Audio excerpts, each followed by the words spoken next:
Hello, welcome back to another edition of Higher Learning Podcast. We have a special guest today. Before I bring him in, I want to thank everybody for tuning in. That's going to tune in. That has been supporting the brand, Politic and Broadcasting, Higher Learning. Thank you guys for tuning in tonight. We usually have our rappers and freestylers, but want to make sure you guys check out the clothing line, hns420.com. That's our website. Check out the Politic Inform, the blog, and check out more things to come. Follow me on Instagram at hns420 and also Twitter, hns420_hns420. So we're going to bring in our guest today, Mr. Jalen Coleman. What's going on, brother? How you doing, man? I'm good, man. I'm good. I appreciate you having me on. Oh, man, my pleasure is mine. Pleasure is mine, bro. So how you doing today, man? Is your day going all right? I'm good, man. Can't complain. I'm alive and blessed, as they say. So, yeah, don't got much to complain about. So That's right. That's right. So we're going to jump right into it, man. Can you tell us a little bit about yourself? Yeah, I'm a South Central native, born and raised. I'm a filmmaker. I'm a media journalist. I'm a teacher. Yeah, I think that's all the titles that I feel comfortable with. Anything kind of media related for the most part, but yeah, with a focus on directing and writing. Oh man, that's what's up. That's what's up. So, what made you get into filmmaking? Growing up, again, being a South Central native, the area that I was living in wasn't always like the safest area for the most part, so I wasn't allowed to go outside and play. So because of that, I was forced to stay inside. I was watching a lot of movies. I grew up watching like Terminator, Forrest Gump, like a bunch of movies that kids my age, wasn't interested in. So I was showing up to school like, hey, did anybody see Forrest Gump? And nobody even knew what I was talking about. So that just led to a love for movies, and it, developed a love for writing. So by the time I got to high school, I started writing my own films. I took an act to it. The filmmaking teacher there noticed, so he gave me all of his equipment. I started shooting films. I started winning festivals in high school. So from there, I just, stuck to it. Wow, that's amazing, man. I've been kind of interested in film. I want to say low key my entire life because I had other things that I wanted to do. But filmmaking, it's a whole level that I want to tap into as far as filmmaking. So I'm interested in learning from you today and learning some of your answers about this stuff. Yeah, no, definitely. It's a difficult process, but it's a rewarding process. So. Right. So what is your goal, man? What's your ultimate goal with the whole filmmaking situation? The older I get, that kind of changes. When I was again, in high school starting off, I think the ultimate goal, because I was young, I was like, oh, I want to win like an Oscar and, have this Oscar winning movie and stuff like that. But now just being 26 and being a Black filmmaker at that and seeing how the Oscars and the Golden Globes and all these institutions don't really honor our films at all, So that desire has started to shrink. I'm not going to say I don't want an Oscar, but the desire to have one just starts to decrease. So really the ultimate goal for me is to have movies that are on a more global scale, but that have, a meaningful impact. Because there's a lot of films I feel like, just within our community being Black films that are never going to get the recognition they deserve. But we know they're great. So, I'm okay with having a classic, even if it's like a cult classic or whatever. So facts. You know what? I like that answer because like you said, the accolades that they have, it's really not for us. Halle Berry had to do a full-fledged sex scene in order to get, an Oscar, and that wasn't her best performance. Halle Berry killed it in so many other movies that she could have got Oscars in other movies. Denzel had to play the cookie cop. You know how that go. So it doesn't mean the movie isn't fire. So I believe, if we can make movies that are universally recognized, not only in our community, of course, we're going to identify with it more. But if we can just be universally recognized and it doesn't have to be an Oscar, I think you did your stuff. You know what I mean? Absolutely, yeah. And then a lot of times with even the Oscars, a lot of the films they nominate deal with Black trauma, right? So as you have to be a slave, or we have to it has to do with police brutality or something. So which is a narrative I'm just sick of seeing in terms of media. I'm sick of seeing Black trauma. So I'm all for kind of just seeing us as kings and queens and wizards and all types of stuff that white people get to do all the time. Thank you. Dang, that's crazy. A lot of people aren't really, tapped into that. So We gonna definitely get into that a little bit later more. So what's your inspiration both inside and outside of filmmaking? Inside of filmmaking is definitely like my favorite director at the moment is Ryan Coogler. He did Black Panther, Creed, Fruitvale Station. And besides all three of those films just being like, hits and impressive, just like if you watch him in interviews and how he conducts himself, he's from Oakland. I think he's from like the hood part of Oakland. But he doesn't there's no code switch. There's no like media training behind it. He just talks how he talks. So that sounds like my cousin. That sounds like me when I have certain conversations, And the fact that he's still articulate and is directing these huge films, but he's not switching up and changing his character for anybody. So that's just inspiring for me just on that level. I look up to other directors like David Fincher, who did like Fight Club and Seven, Social Network. He's directed some of my favorite films over the course of the years.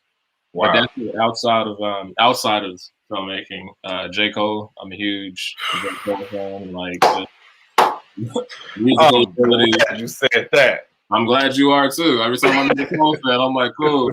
Not that it's a rare breed, but it's like it is though. Like really though. Honestly, bro, I'm gonna keep it real with you.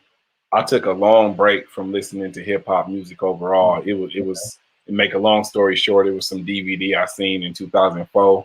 Yeah. I grew up Christian, in a Christian household, and it scared the hell out of me. So I really stopped listening to everything. Okay. Wow. And so for about 8 years, about 2012, 13, I kind of came back. Cole was already on the scene for about 4 or 5 years already. I just didn't know.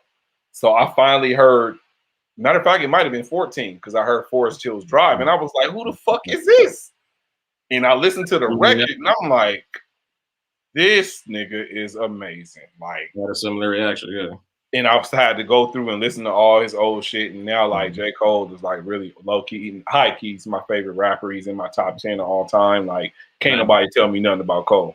Same. I'm the biggest like Cole defender. Where like, I would die on whatever hill to defend. Yeah. I didn't really catch when I became a fan. So like, Barnes, he was doing promo for that. And I think, oddly enough, I saw him mention he had a crush on Alicia Keys, which I did also. So I just thought that was cool. And then I started watching his interviews, and I'm all like, "Oh, cool!" And then he had a song, or the song "Crooked Smile." I have a crooked mouth. So I never heard anybody make a song like that, and I was like, "Oh, dang! Like this is dope." So yeah, he has, like you said, he has a lot of songs like that where you say, "I never heard nobody make a song like that." Like. Some of his songs were like, you got to go back and listen to them and you catch more shit that he cites. So, Crooked Smile, like you said, that's one of them. Yeah. High for Hours, another great one. Yeah. If you listen to that off surface, you just don't think he's talking about being high. But once you listen to the lyrics and what he's talking about, you're like, God damn, like, and this is what happens when you do, if you partake in cannabis, for a fact your mind gets running, you get high. So, he just, J. Cole's a genius, man. I'm glad you said that. It kind of connects me to you even more, if you know what I'm talking about. Yeah, no, for real. Again, I love him. What's funny, too, is people think, because, my name is Jalen Coleman, so, like, you could abbreviate that as J. Cole. So they go, that's the reason you like him. I'm like, I was a fan before I noticed that, but that just, that just means it's meant to be, I guess. But yes, definitely. Those are definitely the inspirations, yeah. That's what's up, man. Great answers, man. If you could work with anyone in the world, who would it be? Oh man, I don't know why. I feel like I have never thought of this. I guess only because when I write, I kind of like. There's moments where like I'll write features and I have specific people in mind. But yeah, I love Regina King. What Regina King is doing right now is great. Regina King, acting and directing, she's just killing it. So I could like direct her in something and then also learn from her. That'll be great. I would love to see her paired up with who are my favorite actors? There's an actor named Joseph Gordon-Levitt that I love. He was on like 500 Days of Summer, 10 Things I Hate About You, Don John. I think he's great. I'm really into actors that are kind of like character actors, right? So like a Philip Seymour Hoffman, a Jeffrey Dean Morgan. I think I'm getting the name right. But yeah, just actors that are kind of under the radar and like always show up and do their job. So I think those would be the people. And Denzel, because you gotta say Denzel. Gotta work with Denzel, yeah. So I was just finna get on you. Like, if this man don't say Denzel There's as a filmmaker, like, always given like you just got to throw Denzel in there no matter what. No matter what man, the project is. So that's definitely right. Damn, that's what's up. Yeah, Denzel, he's definitely one of my dream, people in the acting industry to work with, whether I'm directing, whether I'm acting with him, co-starring with him, something like that. Denzel is a man, man. You just walking on set, I'm cool. I'm just like like Denzel. Cool, like. Yes, that's right. That's right. So we're gonna shift gears just 1 second. Yeah. Being that we had a difficult year last year overall with the pandemic, and then the whole George Floyd thing seemed to conveniently happen right in the midst of that stuff and cause a whole nother uproar with everything that's going on in the country with the injustice. So if it was in your hands, if you had the power, what would you do to change the injustice in the country, in the whole world? Oh man, that is a great question.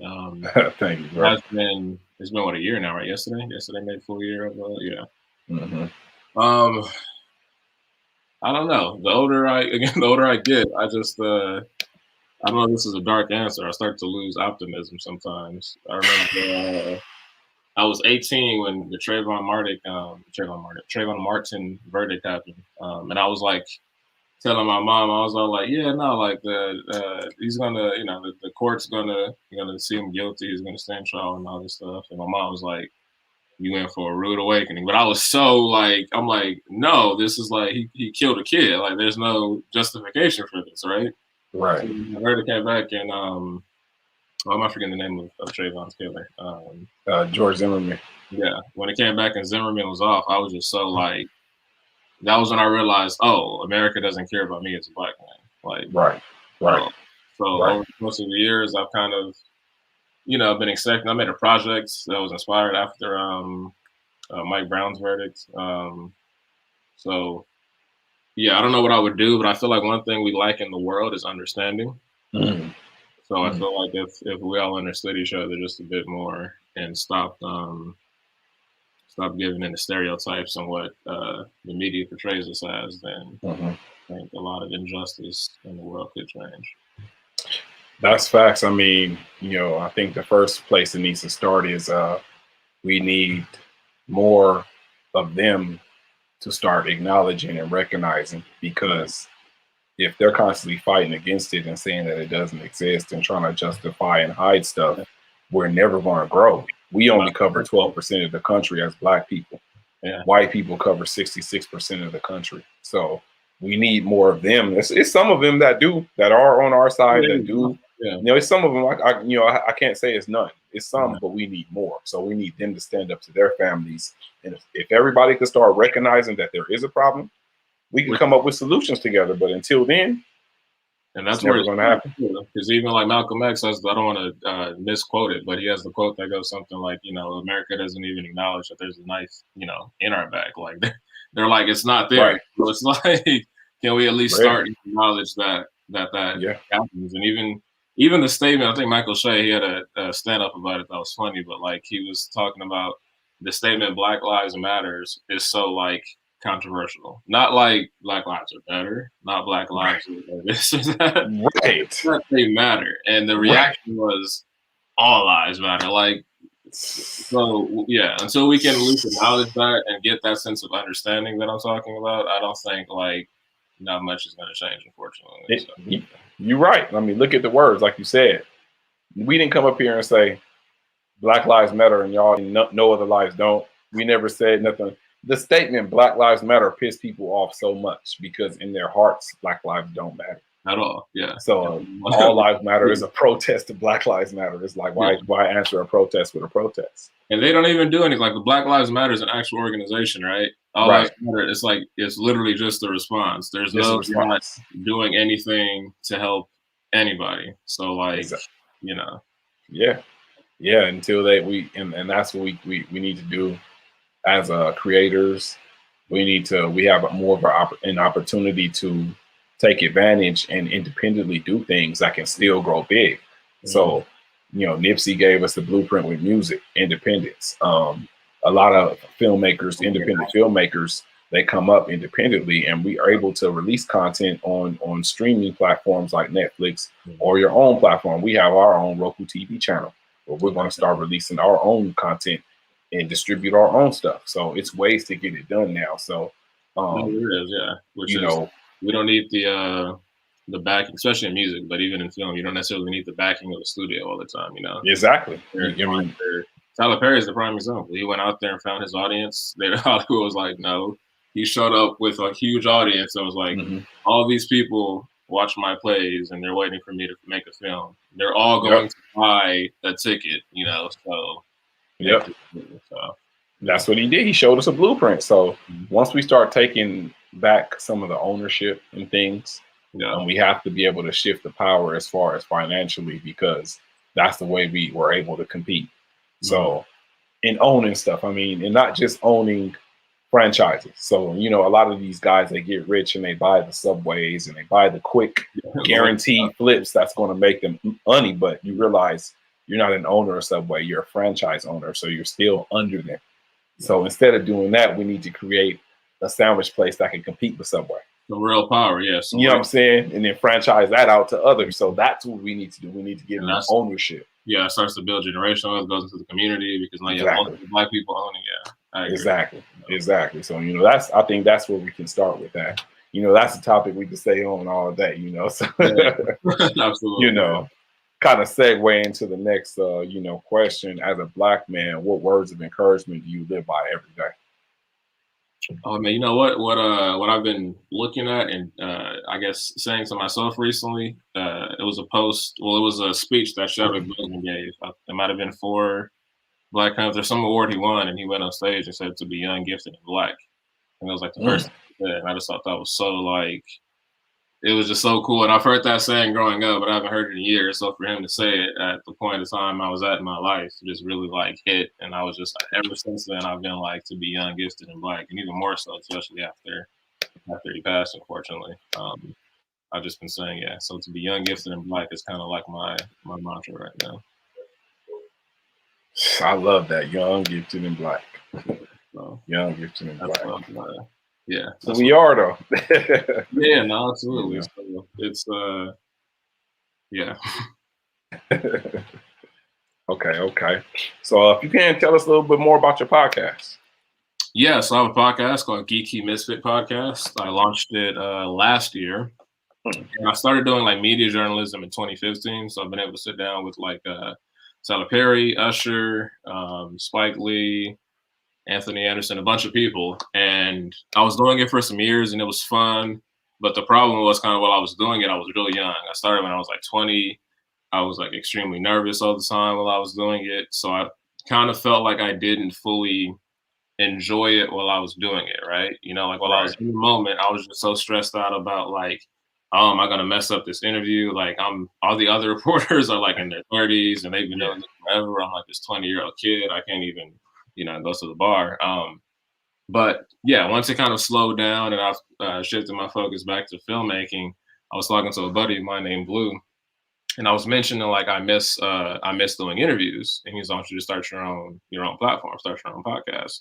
So I did that, and yeah, I've been lucky to have some incredible guests, and it's really just me reaching out on my own. I've had like Golden Brooks from Girlfriends. I'm in Joseph from Snowfall. Leon Thomas from Victorious, who has a Grammy. He's been producing for like Drake and all these people. Theronis Jackson from Insecure. So yeah, it was really just a matter of me reaching out, and I'm just thankful that it happened because I have a reel to show it. But really, again, I always shout out my friend Blue because had we not had that conversation, I probably wouldn't have thought of it. And he kind of was looking at me like, yo, you really sleep on yourself. Like you have this impressive reel that you've already established. Like you can start your own platform and just keep building from there. So yeah, I always shout him out and thank him for that. Cause like, yeah, the podcast wouldn't have necessarily happened if we didn't have that conversation. So that's big facts, man. That's dope, man. I'm glad to hear that, man. I started my podcast about, I want to say 2.5 years ago on my dining room table. You know what I'm saying? I went and bought some equipment and I rigged a bootleg setup. You know, my homegirl and my girlfriend at the time set it up for me, and I ran it, and it was rough in the beginning, But now, you know, a couple years later, I think I got this thing down. So, you know, it's a dope journey, but I love doing it. You know, it's therapeutic for me, you know. And I've used that word on my podcast too, talking to guests. I'm like, it's low-key selfish because every time I talk to a guest, I kind of get some like nugget of wisdom or something Exactly. that like, I feel like I needed to hear myself. And I'm like, yo, like, thank you. Facts. You get the vibes, man. That's the same shit I be on, man. It's hella therapeutic. It's rewarding too. So yes, it is. Yes, it is. So do you have anything coming up? Yeah, so I'm in pre-production for a short film right now that I'm writing and directing called Taylor Boys. It's about two estranged brothers. They were once in a boy band growing up. They got to like a nasty feud. They had a public breakup. So now years later, they have to reunite at their father's funeral. So it's really like it's a family drama. There's some humor to it. There's some heart. I really just wanted to show again something that's Black, that's not dealing with trauma. And I was all like, we haven't really seen, besides the New Edition story, I guess, we haven't really seen like a Black boy band story. When you think boy band, you usually think of these white groups and stuff like that.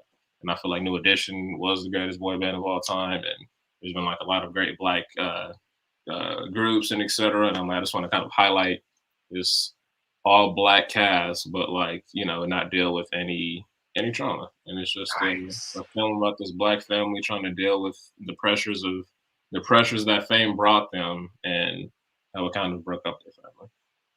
Nice, man. It's you know, just to let you know, we definitely probably got to talk off air. You know, we have a studio in Riverside and a broadcasting company, and so we're getting into the whole films and TV series and stuff like that.